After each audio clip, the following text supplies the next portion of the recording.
made it, sir, with the help of a P-40. You like a P-40?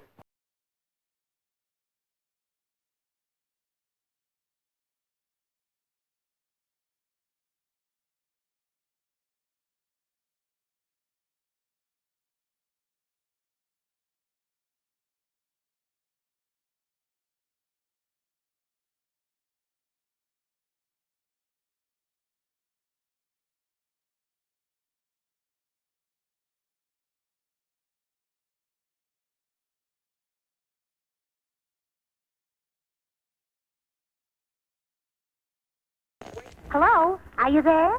Well, we're here. 1, 2, 3, 4, 5, 6, The Guiding Light.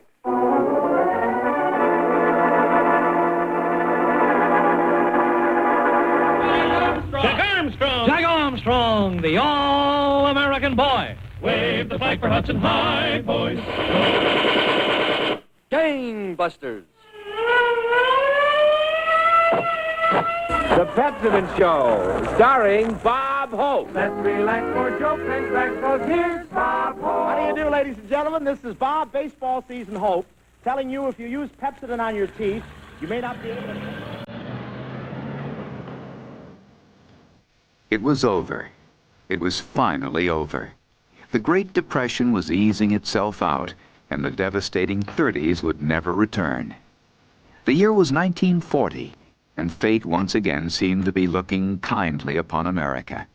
An end to hard times was in sight, and we were hoping for a more stable future for ourselves and for our children. Many were growing up in the security of comfortable homes and friendly neighborhoods.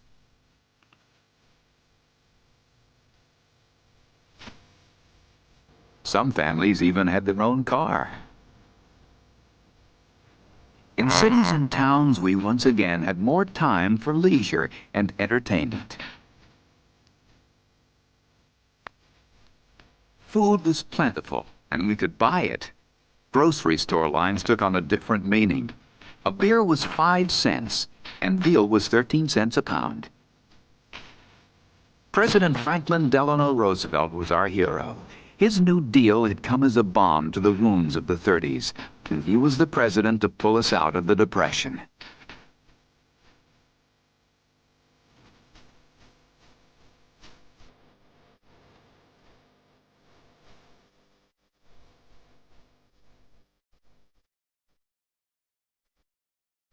America was mobile, and Americans were traveling. You could go in luxury on streamlined trains. Or if you preferred to bring the coasts closer together, why not take one of those commercial airplanes?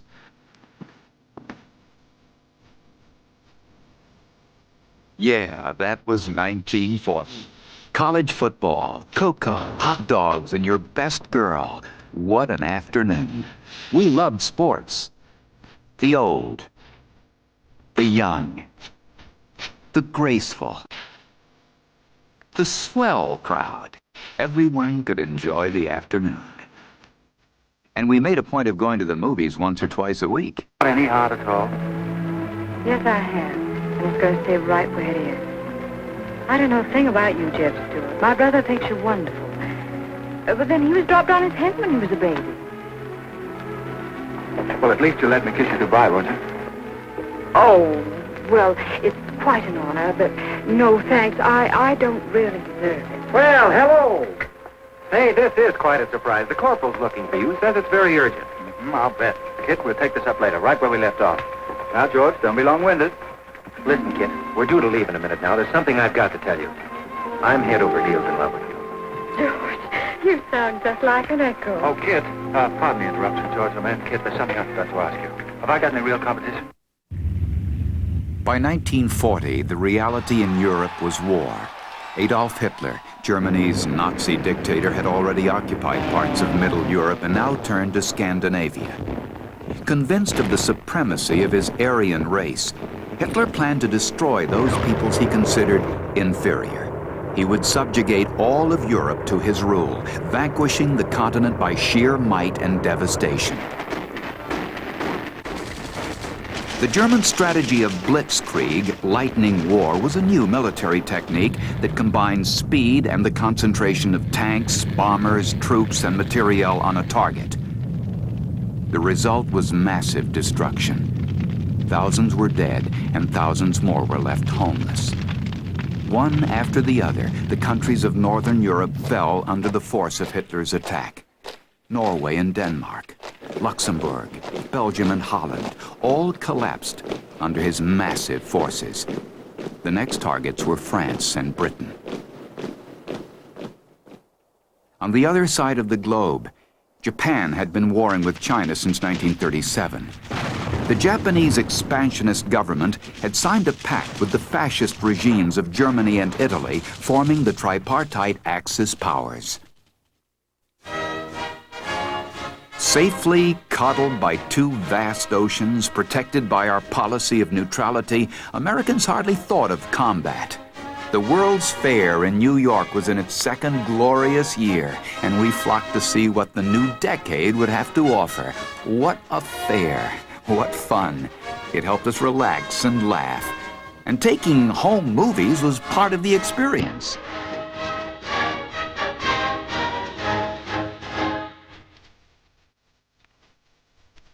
The main attraction and the longest line, unquestionably for the exciting and spectacular World of Tomorrow, with its vision of what life would be like in 1960. 1960, that far-off world of coast-to-coast superhighways with 100-mile-an-hour speed limits. Back in 1940, we marveled at inventions of our own time, artificial sparks, polarized lenses,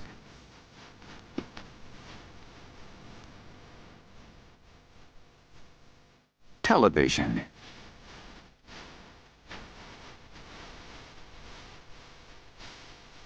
the artificial heart,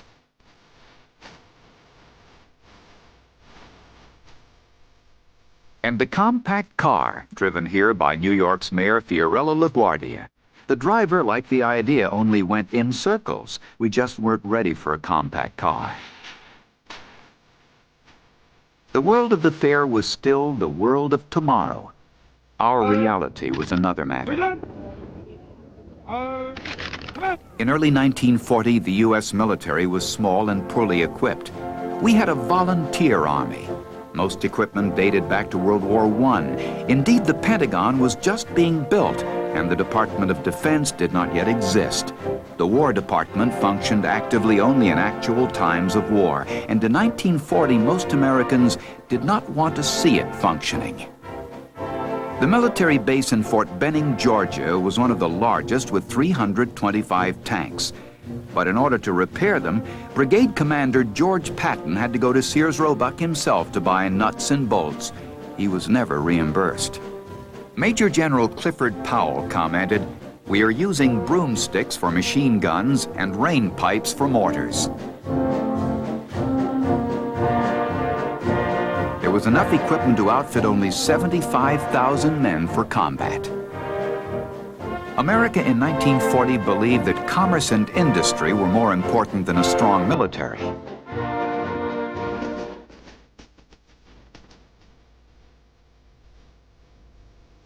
Welcome to the world of 1940, rapidly becoming part of the scene.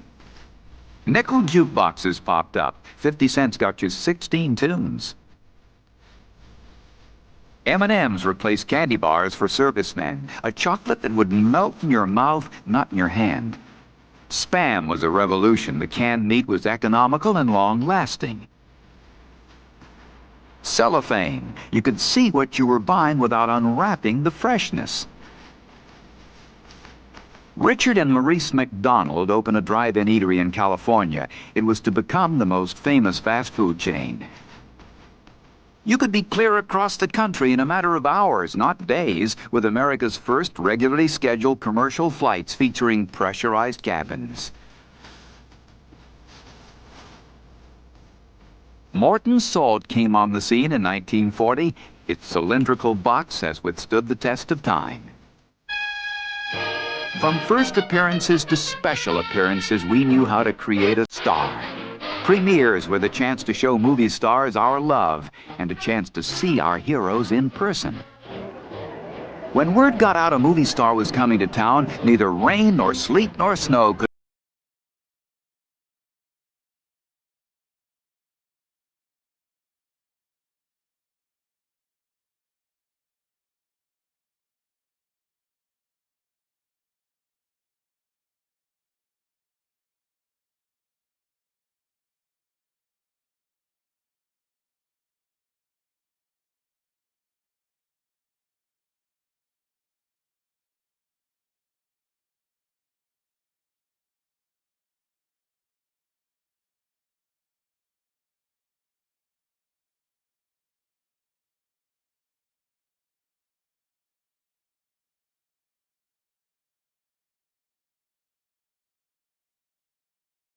To be here and very happy to be here, and I think I will move over and give way to the Admiral and let him say something probably of importance. The stars came out to wish Jack Benny good luck at the premiere of Charlie's Aunt, Linda Darnell. Very sweet, thanks. Bob Hope, funny as ever. I wish you'd hurry because I have to get the suit back, if you don't mind. Alice Faye. Thank you, ladies and gentlemen. I know it's going to be a wonderful picture, and I'm sure Mr. Benny is going to be greater than ever. And Benny himself. I just wanted to say hello. Hello, everybody. Well, Jack, this is one picture Rochester won't steal because he's not in it. Oh, fine. We love the movies and their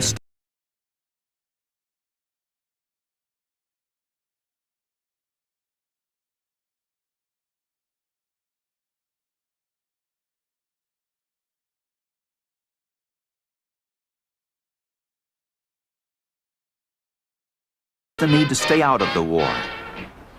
And Washington listened when outspoken Senators Gerald Nye and Burton Wheeler urged America to remain neutral. Senator Nye had inspired the Neutrality Act of 1935, banning delivery of arms to nations at war. The arms embargo is far too great a security to American peace to permit its surrender without a last-ditch fight. Senator Wheeler vehemently condemned those who favored supporting the Allies. You people who oppose war and dictatorship, do not be dismayed, because the warmongers and the interventionists control most of the avenues of propaganda. But President Roosevelt believed that no one in the modern world could be isolated, a conviction he expressed at this gathering of representatives from North and South America. In this association of nations, whoever touches any one of us touches us all. We have only asked that the world go with us in the path of peace. But we shall be able to keep that way open only if we are prepared to meet force with force if challenge is ever made against us. The president understood that a threat far greater than war faced America, the danger of losing democracy. He chose to face that danger by aiding the Allies. The American Red Cross was one way we could provide that aid. Food, ambulances, medical supplies. The Red Cross made a huge humanitarian contribution to nations devastated by war. The Duke and Duchess of Windsor, among others, sponsored Red Cross drives. Remember, in this country, the gift must be based on your ability to give. Nobody but you can be the judge of what you are able to do. But let it be more than you have before thought you could give to others. Ladies and gentlemen, in other parts of the world, men, women, and little children are facing a test of hunger, of suffering, of spiritual, physical, and mental agonies caused by the horrible ravages of war. We must heed the appeal of the American Red Cross to relieve these sufferers. It's a duty we owe to God and our common humanity. While the Red Cross was sending aid to the Allies, the German-American Bund rallied in support of the Nazis. Led by Fritz Kuhn, the fascist American organization trained its members in a militaristic fashion patterned after Hitler's stormtroopers. But how did the average American react to the vastly contrasting opinions prevalent in the nation? In June 1940, a Gallup poll found that more than 85% of Americans were against entering the war. While we debated our role in the war abroad and considered how we could best protect our way of life, France was fighting for its freedom. General John Pershing, America's hero in France in 1918, now warned us of the dangers that lay ahead. The Allies are fighting a war for civilization. They are holding our front line. And we have a vital concern in the outcome.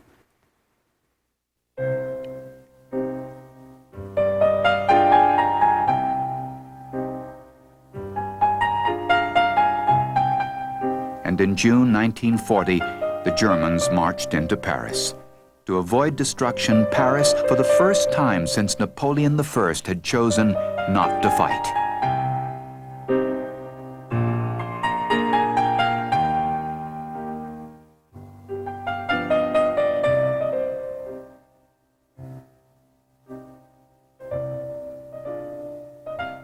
On this 10th day of June, 1940, the hand that held the dagger has struck it into the back of its neighbor. With that one speech, the myth of U.S. neutrality disappeared. President Roosevelt began a campaign to increase military power. With expanded arms production came a boom in the American economy. There were new jobs, lots of new jobs, and the prospective sale of arms promised increased trade. FDR pledged U.S. material aid to the Allies and pushed ahead with his program to make America the great arsenal of democracy.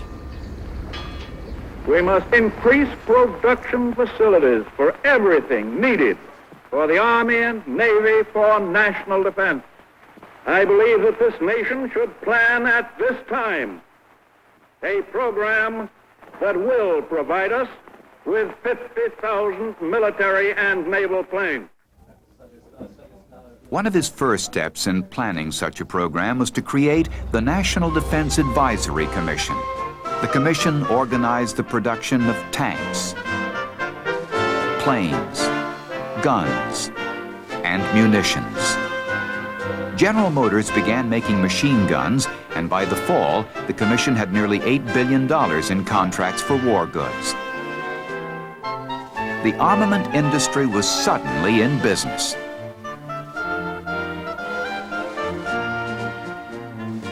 With military enlistment on the increase, FDR personally inspected the steady development of the arms industry.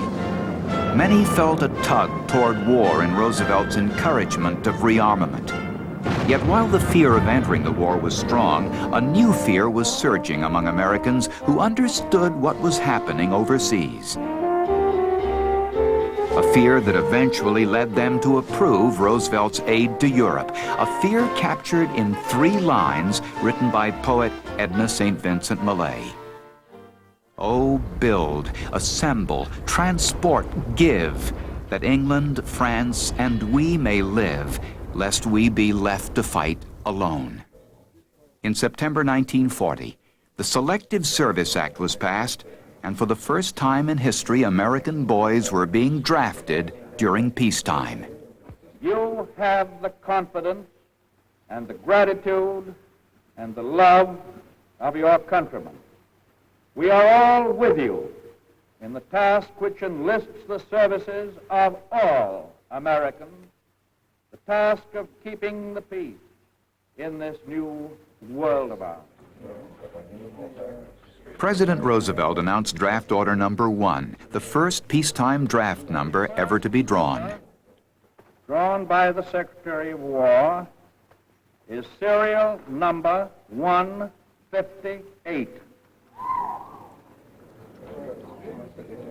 Those first draftees took their places in the United States Armed Forces with a sense of resignation, preparing for the challenging duty of protecting the American way of life. And our American culture is what we wanted most to protect. We cherished freedom, and we loved fun.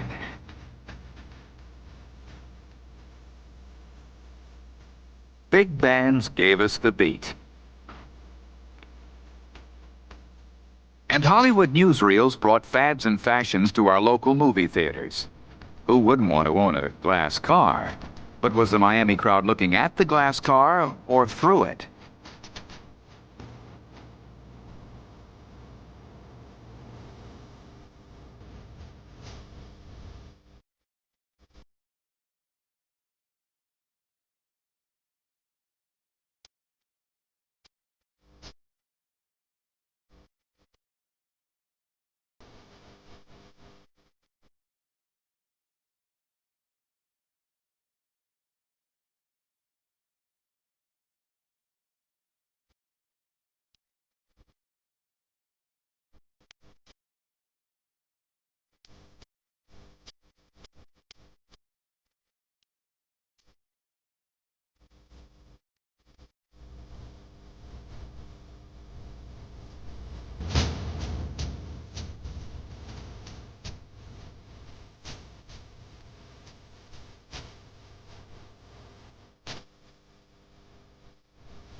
Prospective Kris Kringles learned the finesse of their vocation at the Sabbath School in Buffalo, New York.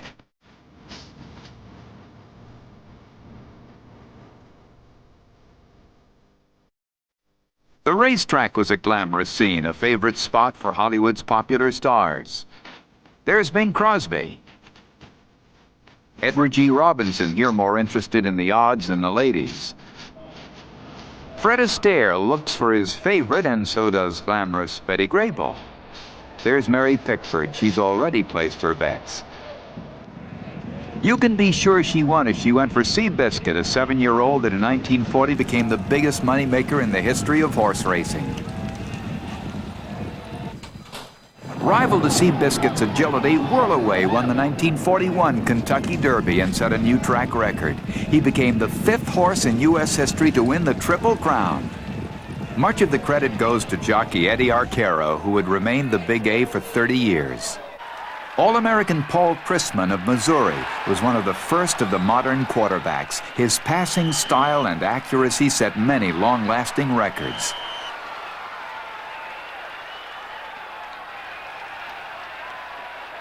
In his last pro football game, Philadelphia Eagle quarterback Davy O'Brien set a record, 33 passes in one game. After leaving football, O'Brien joined the And then there was the Babe Didrikson, star golfer.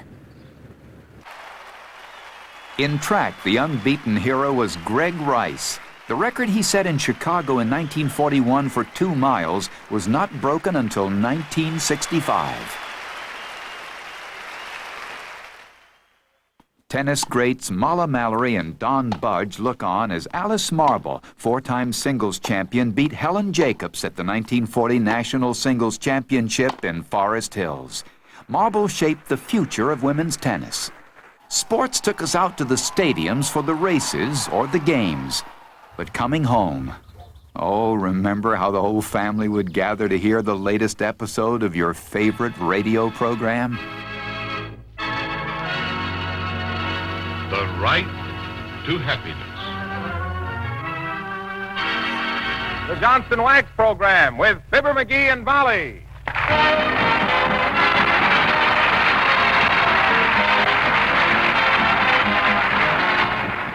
The makers of Johnson's Wax and Johnson's Self-Polishing Glow Coat present Fibber McGee and Molly, written by Don Quinn.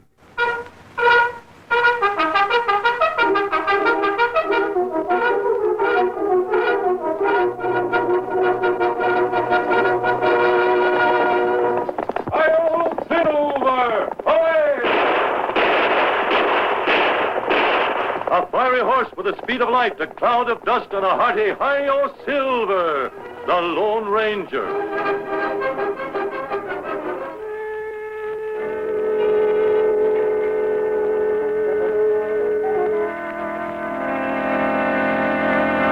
The Adventures of Sherlock Holmes, starring Basil Rathbone and Nigel Bruce.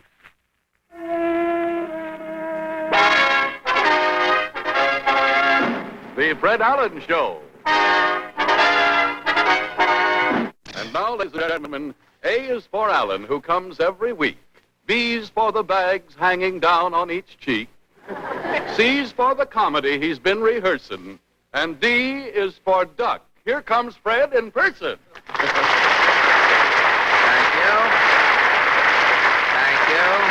Thank you, and good evening, ladies and gentlemen, and congratulations to you, Harry, on finally mastering your ABCs. Oh, thanks. Why didn't you do the rest of the alphabet? You're going so well there, I thought you'd... Radio shows took us to the world of myth and fantasy, heroes and clowns. But the reality was that there were still 4 million unemployed and millions more in despair. 7.5 million earned less than the minimum wage of 40 cents per hour. The hardest hit were those in rural areas before defense industries offered them new hope. Most of these jobs were reserved for whites in an America that was far from colorblind. This was the world before desegregation, before the nation's consciousness was awakened to the need to bring about change and fight for civil rights.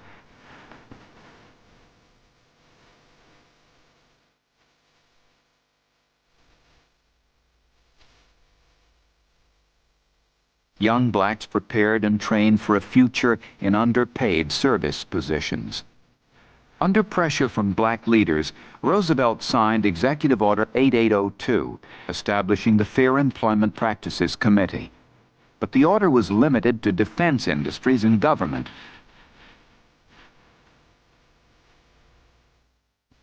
Executive Order 8802 was just ink on paper.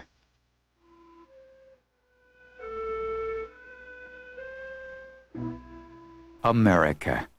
It was still the land of opportunity for immigrants fortunate enough to secure passage.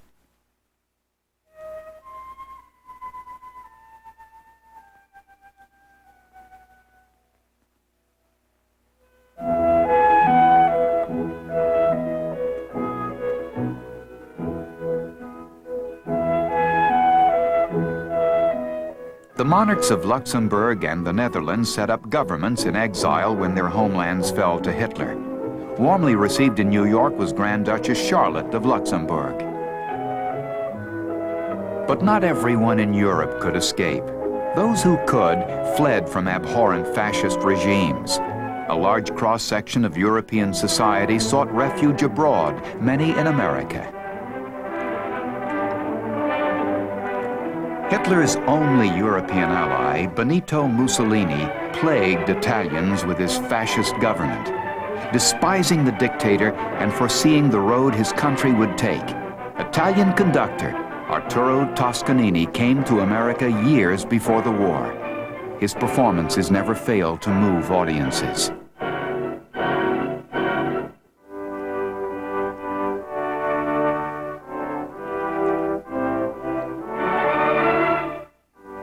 And the most famous scientific mind of the 20th century, Albert Einstein, became a U.S. citizen in 1940. Those whose destiny brought them to foreign shores gathered in New York's Central Park. They were becoming American citizens, happy to embrace the ideals of their new homeland. But there were those in America who suspected foreigners. This mass rally was staunchly nationalistic in nature and disturbing in its heightened sense of fear. That we seize every firearm owned or possessed by any alien and not permit an alien to own, possess, or use firearms except upon governmental permit. Each rally had its cause. A unique issue of the presidential election campaign of 1940 was that President Roosevelt was asking us to do what had never before been done, to elect a president to a third term. But FDR hardly campaigned. He said that he did not have either the time or the inclinations to engage in purely political debate. Opposing him on the Republican ticket was Wendell Willkie, a small-town man and lawyer from Indiana. Once a Democrat, Willkie represented ideals that appealed to both parties. His openness, his common-sense attitude, and his rambunctious manner attracted great popular support. Franklin Roosevelt has lost faith in the American people.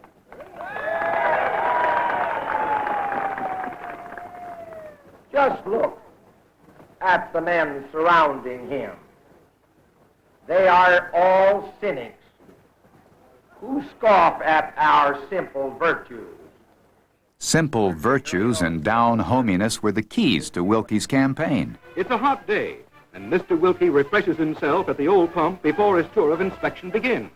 And he doesn't let a fence stand in his way either. These are not Hyde Park estates. Wendell Wilkie understands the feeders as well as the breeders' problems because of the practices employed on his own farms. Election day finally arrived. Franklin D. Roosevelt. Franklin D. Roosevelt. 292. You please sign here. Yes, sir. Hold that from me for a second. On the blue line. Right there, 19.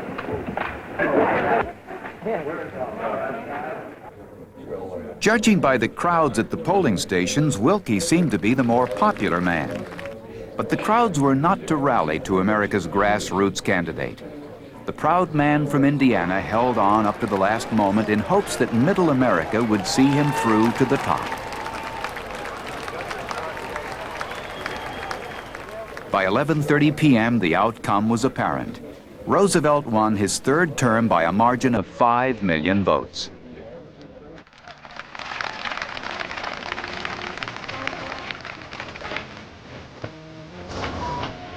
Times did seem good, and we began to enjoy them wholehearted. What a grander way to show our new spirit than to compete at having fun.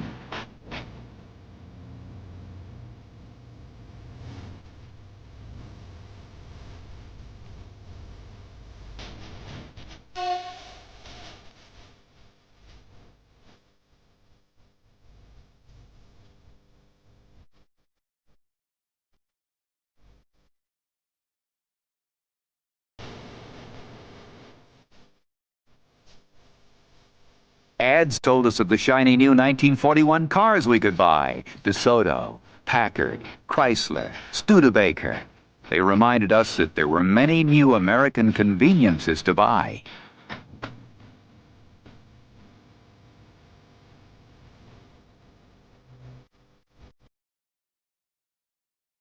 Judy Garland asked us to buy fine silverware, but also encouraged the nation to help the more needy share our good fortune. Judy Garland and Mickey Rooney, two of America's favorite stars, spoke up for the March of Dimes. Yes, you see, Judy, I've got my envelope made out right here. It's all ready to go. See for yourself. Oh, I know. That's a March of Dimes, the Infantile Paralysis Fund. That's right. And, Judy, when I spend a dime on myself for some little luxury like this, I always think about those unfortunate kids and how far just a dime will go toward helping. Gee, Mickey, we don't know how lucky we are and how much we have to be thankful for with our health and our happiness. Judy, and that's why we should do all that we can to help all of those who can't help themselves. I know. Can I put a dime in your envelope? Oh, you know that you can. And that's what every good American should do. Join the March of Dimes. Send yours to President Franklin Roosevelt in the White House. Washington, D.C. Bing Crosby, too, made his contribution to charity with his annual Pro-Am golf tournament. Not bad, Bing. Edgar Kennedy makes a try. Oops. Not quite up to par with golf pro Sam Snead's swing. Sports fever ran high for the 1940 World Series when baseball's Detroit Tigers played the Cincinnati Reds. Myers sends a long fly to center field. Ripple hugging third until after the catch. Then down he comes with a run that clinches the ball game for the Reds 2-1, and Cincinnati has won its first World Series in 21 years. Bucky Walters, Pilot McKechnie, and lanky Paul Derringer taking the bows for the new world champs who brought the National League its first series crown since 1934. Academy Awards have always been among the highlights of a year's entertainment. 1940 was no exception. Here's Alfred Lunt with Lynn Fontanne. This is for the best performance by a supporting actress for the year 1940, and it has been awarded to Miss Jane Dowell for the picture The Grapes of Wrath. Thank you so much, Miss Fontaine. It's very difficult for me to express my feelings at the moment, but I'm deeply grateful. Thank you. It gives me enormous pleasure to be able to present this trophy to you, Mr. Stewart, for the best acting in a picture for 1940. That picture was The Philadelphia Story. Thank you very much, sir. It's a great thrill to me to receive this trophy, and especially to receive it from you, Mr. Lunt. Thank you very much. Our 4 million readers. In recognition of her fine acting, Betty Davis received an award from Red Book, a symbol of special appreciation from the magazine's editors and 4 million readers. In accepting it, I am conscious again of the great debt I owe to press and public, both of which have accepted my efforts in a most kind and friendly manner. To Mr. Edwin Balmer, the editor of Red Book, to Mr. Valdemar Lublin, and to you, my sincere thanks. World War II canceled the 1940 Olympics, but nothing could stop the Miss America contest. The crown went to Philadelphia's Frances Marie Burke.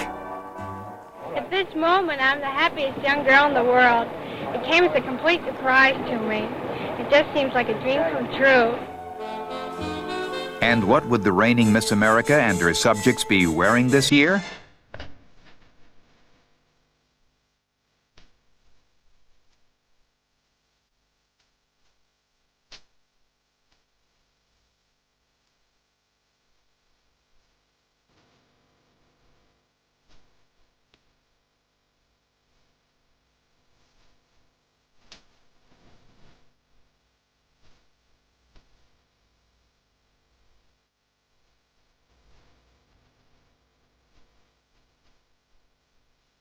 As much of an eye-opener as two-piece bathing suits were other man-made phenomena.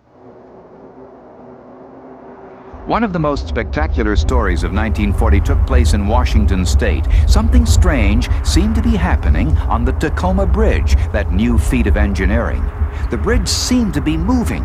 Yes, it was swaying in the high wind. The driver of the lone car trapped on the bridge barely made it to safety, and there were no casualties. But in the most sensational disaster since the Hindenburg, the $6,400,000 bridge turned into a catastrophic roller coaster. Galloping Gertie, as the bridge was nicknamed, went crashing into the water 190 feet below.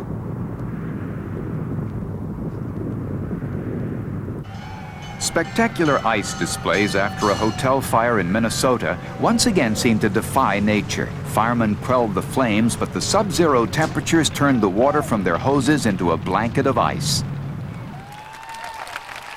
Meanwhile, with the vote of confidence he received in his re-election, FDR immediately pushed forward with the Lend-Lease bill.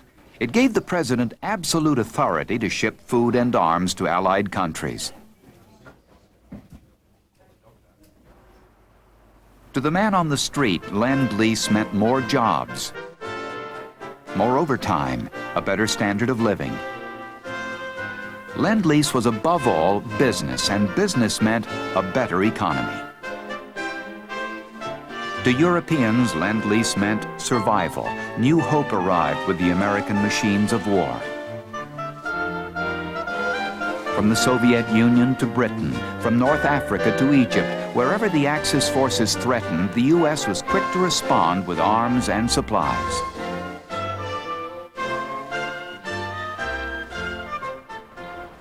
The Nazis had opened a new front to the east, invading the Soviet Union and brazenly disregarding the non-aggression pact they had signed with Soviet leader Joseph Stalin. Back home, the increasing number of shipments abroad alarmed isolationists. They feared the president's absolute authority. Former U.S. Ambassador to Britain Joseph P. Kennedy expressed these fears. House Bill 1776, called the Lease-Lend Bill, seeks to confer upon the president authority unheard of in our history. It seeks to vest in the executive powers which the president says he does not want and would not accept, but for the emergency.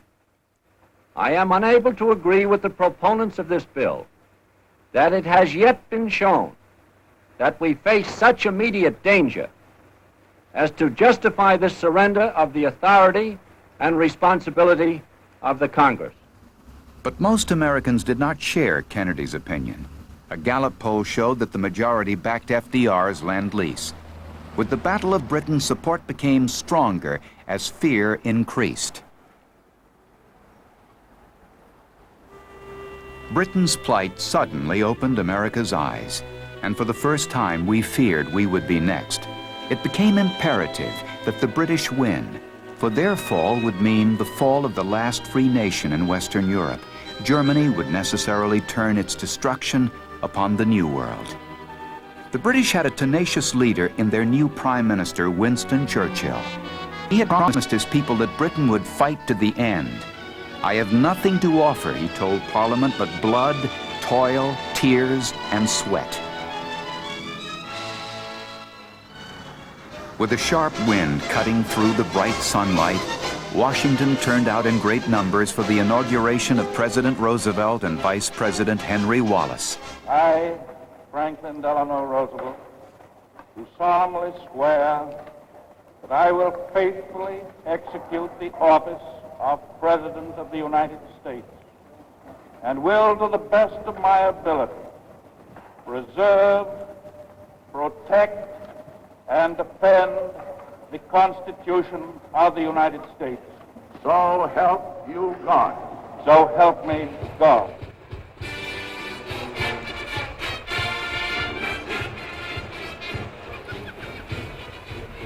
In an exceptional show of force resplendent with planes, tanks, and other military pageantry, the president was sworn into office as officials of the armed forces flaunted their strength.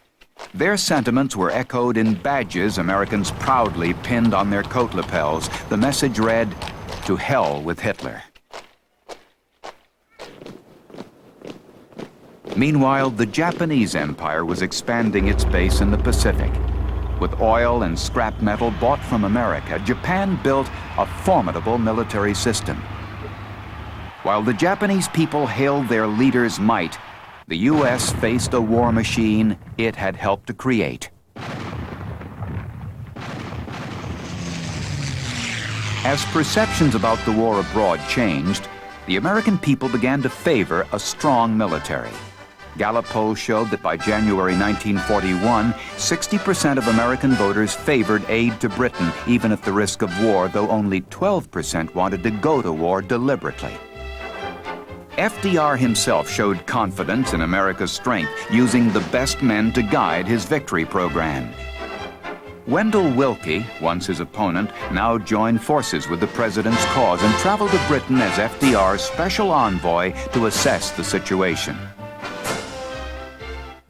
Willkie spoke to Churchill and soldiers, charwomen and shopkeepers, and visited the House of Commons as well as air raid shelters.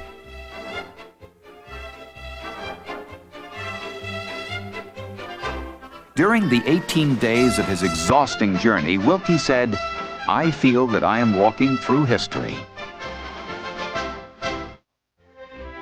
In August 1941, aboard a ship in the North Atlantic, Churchill and Roosevelt met and drew up the Atlantic Charter. They agreed on certain common principles, most importantly, no territorial aggrandizement and the right of all peoples to choose their form of government. FDR was obviously planning not only for war, but for victory, aligning America with the Allied cause. Other Americans, too, felt they were experiencing a historic period. The draft encompassed the famous and the unknown alike. Mr. Smith goes to Fort MacArthur. That was the headline when the news media captured Jimmy Stewart taking his oath as he enlisted in the service of his country.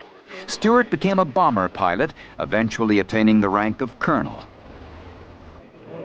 Hank Greenberg of the Detroit Tigers, and hero to a whole generation, traded in his uniform. He was just beginning to enjoy being the highest-paid baseball star at $55,000 a year when he joined the service.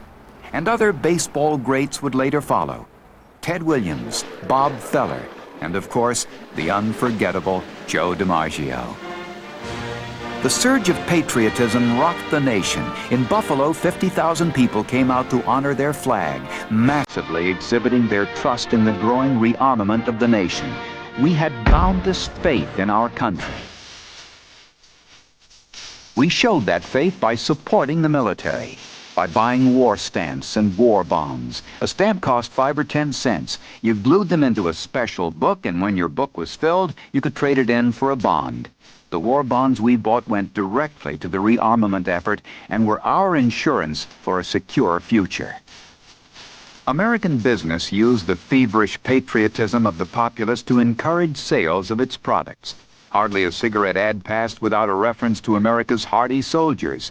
We saw the reflection of our growing involvement every day. The pages of national magazines reflected our hope and confidence in our men in uniform. Alongside ads for these everyday products were those promoting the industries of war production.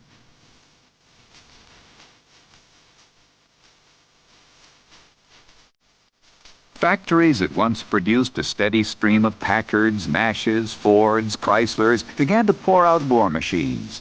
Production of cars for the general public would soon come to a halt. We would have to wait until the end of the war before we would again anticipate each new model as it came out. When nylon stockings first appeared in 1940, women went crazy over them. As soon as they were put on the market and sales limited to 2 pairs per customer, the public cleaned out the stock shelves. They were a novelty, sheer, sleek, and cheaper than silk. But by 1941, DuPont could not possibly turn out enough nylons to cover the demand. And when silk used for parachutes was requisitioned by the government, both silk and nylon stockings became luxury items.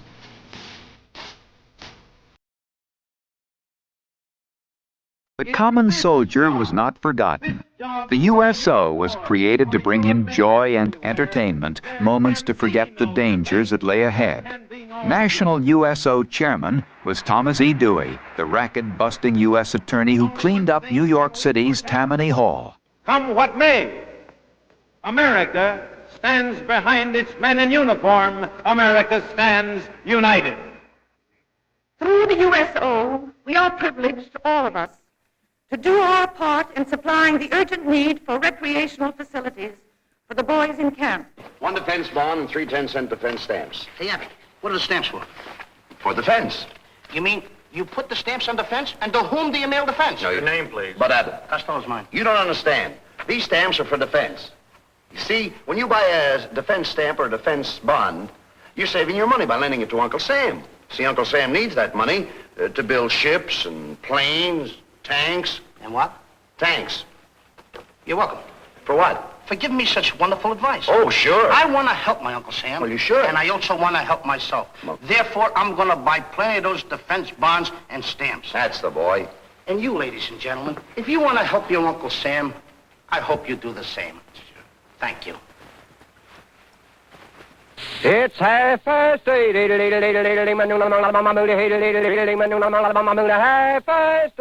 It's 8:30, New York time. Time to wake up, America, and stump the experts.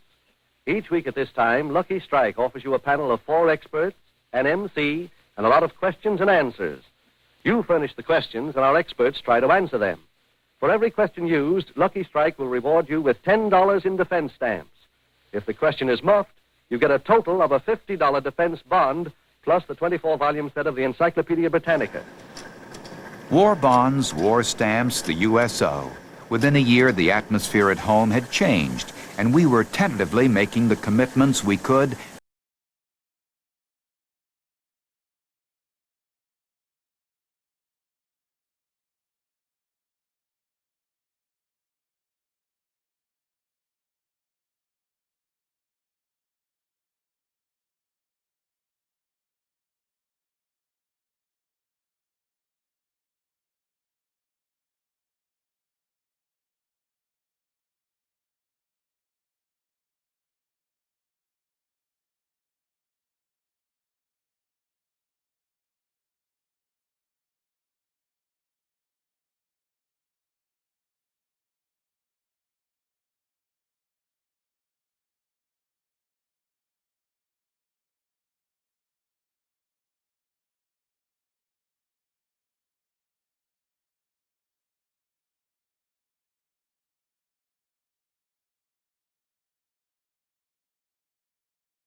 But in the 13th round, the hot-headed kid staggered.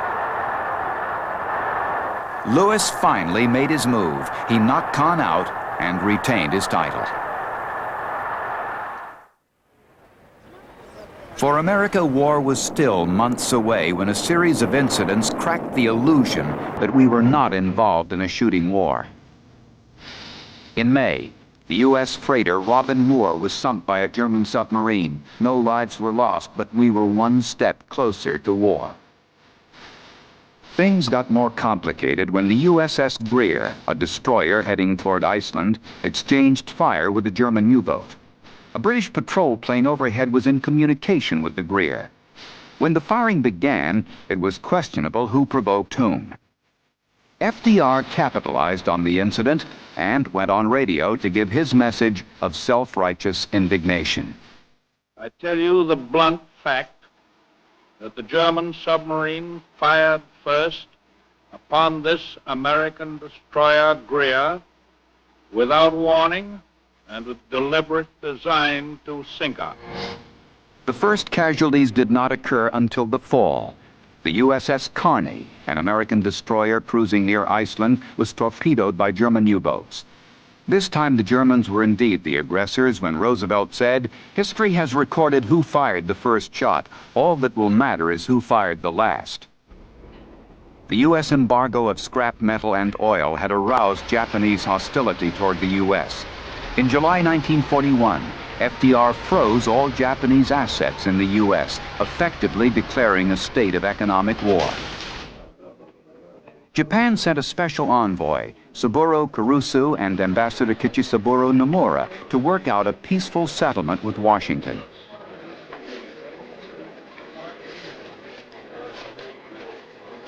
It was nothing but a diversion, for the Japanese were already planning to attack the United States. Pearl Harbor was the target. Few Americans in 1941 even knew where Pearl Harbor was. Since then, they have never forgotten. For servicemen, a tour of duty in Hawaii was almost like taking a vacation in the tropics. The holiday ended on the morning of Sunday, December 7th, 1941. The skies above Pearl Harbor darkened with the shadows of Japanese aircraft.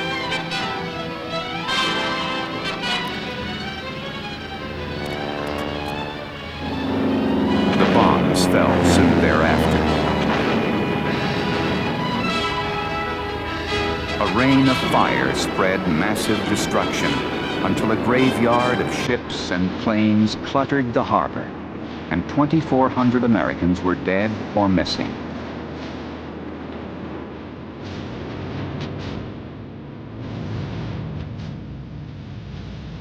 The following day, President wrote, I ask declare that since the unprovoked and dastardly attack by Japan on Sunday, December 7th, 1941, a state of war has existed between the United States and the Japanese Empire. An outraged America embarked on the just war.